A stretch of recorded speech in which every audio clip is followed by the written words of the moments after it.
আসসালামু আলাইকুম। আমাদের পেজে আপনারা সকলেই ফলো দিবেন। ইতিমধ্যে যারা ফলো না দিছেন তারা অতি শীঘ্রই ফলো দিয়ে দিবেন, ঠিক আছে? আপনারা ফলো দিলেই আমাদের ভিডিও ভালো হবে এবং কি আপনারা বেশি বেশি সাপোর্ট করবেন, ঠিক আছে? এই যে আমাদের শাকিমউদ্দিন সরকার, তিনি দুইটা কথা বলবেন, আপনারা মনোযোগ দিয়ে শুনবেন। আসসালামু আলাইকুম।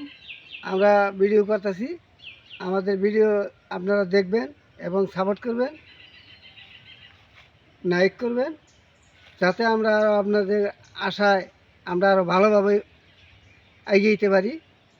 এই নিয়ে আমার কথা শেষ করছি। এখন কামরুল বিশ্বাস কিছু কথা বলবে। ধন্যবাদ সাকিব ভাইকে, ঠিক আছে, ওনার মূল্যবান কথা বলার জন্য ধন্যবাদ। এবং কি আমাদের পেজে আপনারা লাইক করবেন, কমেন্ট করবেন, শেয়ার করবেন। আমরাও কথা দিচ্ছি আপনাদের পেজেও ঘুরে আসবো আমরা, ইনশাআল্লাহ। ইনশাআল্লাহ। ধন্যবাদ সকলকে।